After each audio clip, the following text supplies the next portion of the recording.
સ્વાગત છે આપણી યુટ્યુબ ચેનલની અંદર મિત્રો. ધોરણ 11 તારીખ 16/1/2026ના રોજ લેવાયેલું વિષય ગુજરાતીનું જે પેપર છે એનું સંપૂર્ણ સોલ્યુશન આ વિડીયોમાં તમને મળી રહેશે મિત્રો.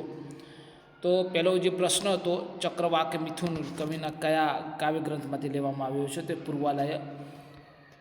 બીજો જે પ્રશ્ન છે, નાયિકાને ચાંદલિયો કેવો લાગે છે? તો સૂરજથી સૂરજ ઉગ્યો હોય તેવો લાગે છે. ધણ ક્યારે ઘર તરફ જાય છે? તો રાત્રિ થતાં ધણ સીમમાં અલોપ થઈ જાય છે. જંગલમાં ઝાડવાને શા માટે જોખમ અનુભવાય? તો ચેપ્ટર 15માંથી લેવામાં આવ્યો છે. નીચે આપેલા પ્રશ્નોના સવિસ્તર ઉત્તર આપો. તો એના જવાબ પાંચમાનો જે છે એ ચેપ્ટર નંબર 13માંથી લેવામાં આવ્યો છે.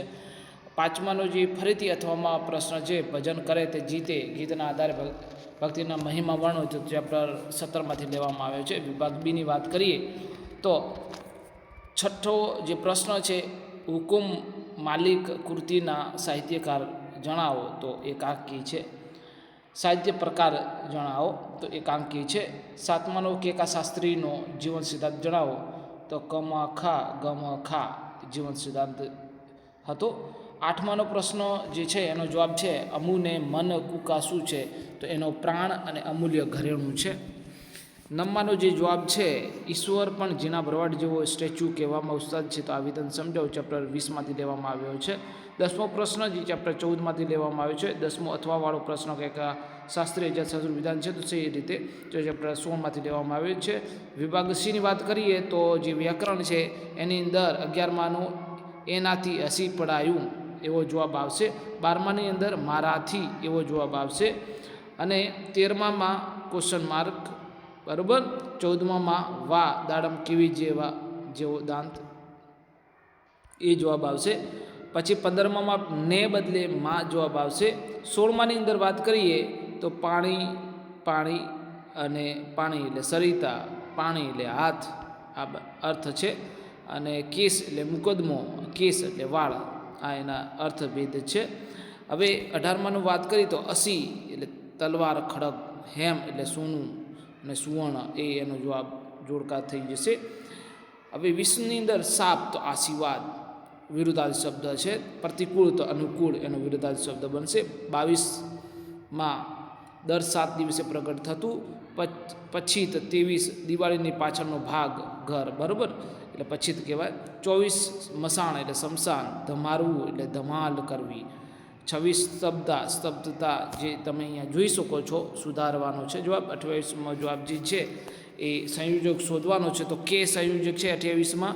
29ની અંદર છતાં, 30ની અંદર ભૂમિઓ વિના મારે ભંભા તો ડુંગરા જંગલની કુંજ કુંજ જોવી હતી. 31માં જોવા તો કૂતરાને જોવીતી કદરા, રોતા ઝરણાની આંખ વાલી હતી.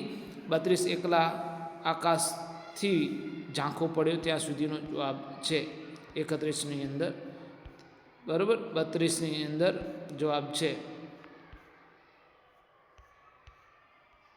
આ કાવ્યનું યોગ્ય શીર્ષક તો ભંભવા ડુંગરિયા. 34ની અંદર તમે જોઈ શકો છો મિત્રો, એ તમારે શું કરવાનું છે, આમાં ગદ્યખંડના આધારે પ્રશ્ન એક વાક્યમાં ઉત્તર લખવાનું છે. તો પહેલો 34માની અંદર વાત કરીએ તો વિદ્યાર્થીનું પ્રથમ કર્તવ્ય કયું છે? તો 34માં જવાબ આવશે વિદ્યાર્થીનું પ્રથમ કર્તવ્ય પોતાના મગજ સ્વતંત્ર રાખવાનું, બરાબર. સૌથી વધુ અધિકાર વિદ્યાર્થીનો છે. 35માં જવાબ છે, ભારતના યક્ષ પર્વમાં વિધાનો સેવા કરવાથી જ્ઞાન પ્રાપ્ત થાય છે તે પ્રકારની કથા છે. 36 વિદ્યાર્થીનું ત્રીજું કર્તવ્ય કયું છે? તો ત્રીજું કર્તવ્ય સેવા ભાવનાનું છે. સેવા વિના જ્ઞાન નથી. 37 આ ગદ્યખંડ કે યોગ્ય શિક્ષક તો વિદ્યાર્થીનું કર્તવ્ય. વિભાગ એની વાત કરીએ તો પુસ્તકો આપણા મિત્રો છે એના વિશે નિબંધ લખવાનો હતો, અથવા સ્વચ્છતા પ્રભુતા, અથવા વિજ્ઞાન વરદાન કે શાપ. હવે 39ની અંદર અહેવાલ જે છે એ લખવાનો હતો, અને અથવામાં સવિસ્તાર હતો. હવે લાસ્ટમાં મિત્રો તમને કહેવાનું કે જે મિત્રો નવા છે આ ચેનલની અંદર, તો આ ચેનલને સબસ્ક્રાઈબ કરવી, અમને વધુને વધુ આવા નવા વિડીયો બનાવવા માટે ઉત્સાહિત કરશો. જય હિન્દ, જય Bharat. Thank you and have a great day.